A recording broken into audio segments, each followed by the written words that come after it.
మిరపలో చాలా మంది పచ్చి రొట్టె ఎరువు పెంచుకోవాలి, ఎన్ని కేజీలు వాడాలని చెప్పి చాలా మంది అడుగుతున్నారు. పచ్చి రొట్టె ఎరువు ఉపయోగపడడానికి కారణం ఏంటంటే బలాన్ని పెంచుతుంది, భూమిలో ఉన్న గట్టి పడిపోకుండా భూమిని సల్లు తీసుకొస్తుంది. అలా తీసుకురావడం వల్ల వేరు వ్యవస్థకి ఆక్సిజన్ అనేది ఎక్కువ సప్లై అయ్యి మొక్క అనేది హెల్తీగా పెరిగి దాని రూట్ వ్యవస్థని అంటే వేరు వ్యవస్థని బాగా డెవలప్ చేసుకోవడానికి ఏదైతే మనకి ఈ పచ్చి రొట్టె ఎరువు అనేది చాలా బాగా ఉపయోగపడుతుంది. దాంతోపాటు వర్షాలు ఎక్కువ ఉన్నా తక్కువ ఉన్నా ఒకసారి వర్షం పడిన తర్వాత మొక్కకి ఎప్పుడైతే వాటర్ అవసరమో ఆ అవసరాన్ని సరిపోను వాటర్ని అందించే శక్తిని భూమి అనేది పెంచుకోవడం వల్ల చాలా బాగా ఈ పచ్చి రొట్టె ఎరువు అనేది చాలా బాగా ఉపయోగపడడం జరుగుతుంది. నెక్స్ట్ వచ్చి దీనివల్ల బ్యాక్టీరియా మంచి చేసే బ్యాక్టీరియా వృద్ధి చెందడానికి ఈ పచ్చి రొట్టె ఎరువు అనేది చాలా బాగా ఉపయోగపడుతుంది. ఎవరైతే వేరుకుళ్ళు సమస్యలు ఉన్నాయో దీని మీద ట్రైకోడర్మా సూడోమోనాస్ కల్చర్ కనుక చల్లుకున్నట్లయితే ఆ బ్యాక్టీరియా ఈ మంచి చేసే బ్యాక్టీరియా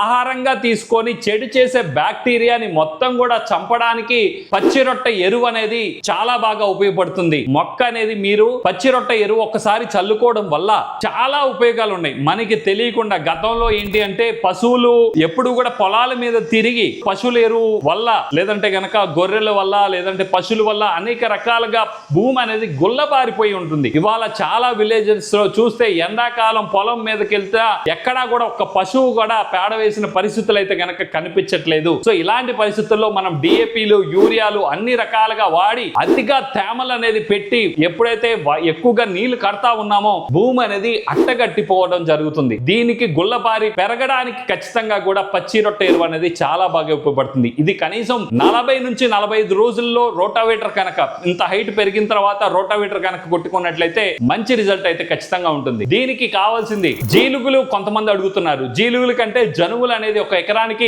5 నుంచి 8 కేజీలు ఒక ఎకరానికి తీసుకొని ఒక ఎకరానికి చాలా మంది అడుగుతున్నారు ఎన్ని కేజీలు వాడాలని. ఈ కనీసం 20 కేజీలు ఒక ఎకరానికి వాడుకోవాలి. ఏమేమి కలపాలి దీంట్లో చాలా మంది అడుగుతున్నారు అన్న ఏం వాడుకోవాలి అని. ఒక 20 కేజీల్లో మనం 4 రకాల విత్తనాలని మనం కనుక కలుపుకున్నట్లయితే చాలా హెల్తీగా భూమి తయారవుతుంది. ఒకటి వచ్చేసరికి 5 కేజీలు పిల్లి పెసలు, 5 కేజీలు పెసలు, జనుములు. సో జనుములు కానీ జనుములు ఉంటే జనుములు బాగుంటాయి, జీలుగులు ఉంటే జీలుగులు. సో జీలుగులు కానీ జనుములు కానీ ఒక 5 కేజీలు ఎంచుకోండి. దీంట్లో గనక మళ్ళీ మినుములు లాంటివి గనక ఒక 5 కేజీలు గనక కలుపుకుంటే ఈ 4 రకాలని 5 కేజీలు గనక కలుపుకొని చల్లుకొని అంత హైట్ వచ్చిన తర్వాత రోటావేటర్ వేసుకున్నట్లయితే భూమి బలంగా తయారవుతుంది. మొక్క వేరు వ్యవస్థ అనేది చాలా బాగా పెరగడం జరుగుతుంది. భూమి అనేది మొక్కని కాపాడుకునే శక్తిని ఇవ్వడానికి పచ్చి రొట్టె ఎరువు అనేది చాలా బాగా ఉపయోగపడుతుంది. కాబట్టి ఈ వీడియో ప్రతి ఒక్క రైతుకి షేర్ చేయండి. Thank you. జై జవాన్, జై కిసాన్.